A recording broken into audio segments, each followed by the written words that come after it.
بسم اللہ الرحمن الرحیم۔ السلام علیکم ورحمۃ اللہ وبرکاتہ۔ ناظرین، وہ کون سی ایسی صفت ہے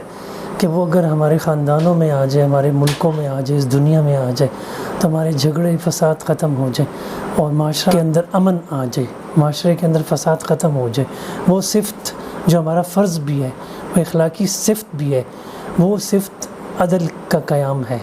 وہ عدل کا حصول ہے۔ چنانچہ اسی عدل کے متعلق سورہ نحل کی ایک آیت ہے جو بڑی مشہور آیت ہے، ہم خطبوں کے اندر سنتے رہتے ہیں، ان اللہ یأمر بالعدل والإحسان وإیتاء ذی القربى۔ بے شک اللہ عدل، احسان اور رشتہ داروں کو کچھ دینے کا حکم دیتا ہے۔ ایک اور جگہ اللہ تعالیٰ نے اسی عدل کی اہمیت کے حوالے سے ہمیں حکم دیا، واقسطوا ان اللہ یحب المقسطین، اور انصاف کرو، بے شک اللہ انصاف کرنے والوں کو پسند کرتا ہے۔ ایک اور جگہ ارشاد فرمایا کہ وَإِذَا قُلْتُمْ فَاعْدِلُوا وَلَوْ كَانَ ذَا قُرْبَى، اور جب بات کہو تو انصاف کرو، وہ چاہے رشتہ دار ہی کے خلاف ہو۔ اسی طرح مشہور آیت جو کہ سورہ نساء میں آئی ہے، ان اللہ یأمرکم ان تؤدوا الامانات الی اہلہا وَإِذَا حَكَمْتُمْ بَيْنَ النَّاسِ ان تحکموا بالعدل، یقیناً اللہ تعالیٰ تمہیں حکم دیتا ہے کہ امانتیں ان کے مالکوں کو پہنچا دو، اور جب لوگوں میں فیصلہ کرو تو انصاف کے ساتھ فیصلہ کرو۔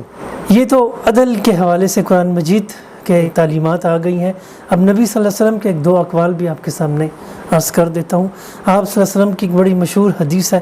جس میں آپ نے فرمایا کہ ان المقسطین عند اللہ علی منابر من نور، بے شک انصاف کرنے والے اللہ کے ہاں نور کے ممبروں پر ہوں گے قیامت کے دن۔ اور ایک اور جگہ فرمایا کہ 7 طرح کے انسان قیامت کے دن اللہ تعالیٰ کے عرش کے سائے کے نیچے ہوں گے، ان میں ایک وہ امام عادل بھی ہے کہ جو عدل کرے گا۔ تو آج ہماری یہ ضرورت ہے کہ اس عدل کی ضرورت ہے، چاہے وہ بادشاہ ہو، چاہے وہ امام ہو، چاہے وہ عالم ہو، چاہے وہ شوہر ہو، باپ ہو، استاد ہو، حاکم وقت ہو، سب کے لیے ضروری ہے کہ اپنے اپنے لیول پر عدل و انصاف سے کام لیں۔ اگر یہ عدل و انصاف ہم نہیں کریں گے تو پھر ہم کیسے توقع کر سکتے ہیں کہ اللہ تعالیٰ کی رضا ہمیں حاصل ہو؟ آج جائیداد کے اندر خواتین کو یا بہنوں کو ان کا حصہ نہیں دیا جا رہا، یا شوہر بیویوں کے حقوق پورے نہیں کر رہی، یا بیوی جو ہے شوہر کے حقوق پورے نہیں کر رہی، یا اسی طرح جو حاکم وقت ہے وہ عوام کو انصاف نہیں دے پا رہا، روٹی، کپڑا، مکان، علاج، صحت کی سہولتیں یہ اکنامیکل ریٹس پہ نہیں مل رہی، یہ سستے داموں نہیں مل رہی، یہ سب چیزیں اپروچ سے باہر ہو گئی ہیں۔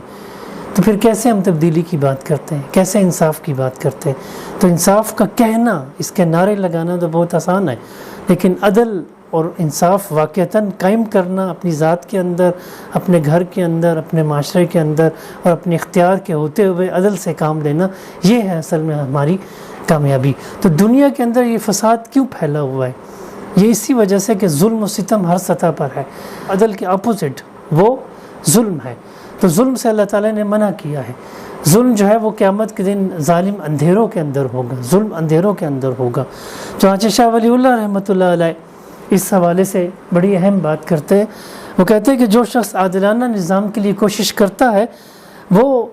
اللہ تعالیٰ کے عرش کے گرد جو فرشتے ہیں جنہوں نے عرش کو گھیرا ہوا ہے وہ اس کے لیے دعائیں کرتے ہیں، وہ اس کی مدد کرتے ہیں، اور ایسا شخص جب فوت ہوتا ہے، دنیا کے اندر بھی اس کی مدد ہوتی ہے، اور جب فوت ہوتا ہے تو اس کو اللہ تعالیٰ کی طرف سے، اس فرشتوں کی طرف سے انعام و اکرام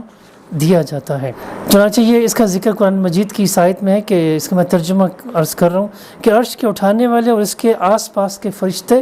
اپنے رب کی تسبیح و حمد ساتھ ساتھ کرتے ہیں اور اس پر ایمان رکھتے ہیں، اور ایمان والوں کے لیے استغفار کرتے ہیں، کہتے ہیں کہ اے ہمارے رب، تو نے ہر چیز کو اپنی بخشش اور علم سے گھیر رکھا ہے، بس تو انہیں بخش دے جو توبہ کریں اور تیری راہ کی پیروی کریں، اور تو انہیں دوزخ کے عذاب سے بھی بچا لے۔ تو ضرورت اس بات کی ہے کہ ہم عدل کے قیام کے لیے کوشش کریں اور ہر لیول پر عدل کو اہمیت دیں، اور ظلم سے ہر لیول پر بچنے کی کوشش کریں۔ عدل کے مظاہر میں سے ایک مظہر یہ بھی ہے کہ اللہ تعالیٰ کی ذات کے ساتھ اور اس کی عبادت میں اور اس کی ذات میں کسی اور کو شریک نہ کیا جائے، اور اس کی اطاعت کی جائے اور اس کی نافرمانی سے بچا جائے۔ تو عدل کا تقاضا یہ ہے کہ لوگوں کو فیصلے کرنے میں انصاف کیا جائے، یعنی ہر حق والے کو اس کا حق ملے اور اس کی دادرسی ہو، بیویوں اور اولاد میں انصاف ہو، یعنی ان میں برابری کی جائے اور کسی ایک کے ساتھ دوسرے پر برتری اور طبقاتی اس کا شکار نہ ہونے دیا جائے، بات میں عدل یعنی جھوٹ نہ بولا جائے، کذب اور باطل سے احتراز کیا جائے۔ تو ضرورت اس بات کی ہے کہ ہم اس عدل کے لیے کوشش کریں اپنے گھروں کے اندر، خاندان کے اندر، ملک کے اندر۔ یقین کیجئے جب تک یہ عدل و انصاف ہمارے اندر نہیں آئے گا، یہ جو ہم آج کل دیکھ رہے ہیں دی گریٹ سلجوق کے اندر، یا عثمان غازی یا ارطغرل، جتنے بھی ہمارے مسلم ہیروز تھے، اس سے ہمیں یہی لیسن ملتا ہے کہ انہوں نے اپنی زندگیاں وقف کر دی تھیں اب اللہ کی عبادت کے لیے، اطاعت کے لیے، نبی صلی اللہ علیہ وسلم کی اطاعت اور محبت میں، اور سب سے بڑھ کر عدل و انصاف کے لیے انہوں نے تن من دھن لگایا۔ اور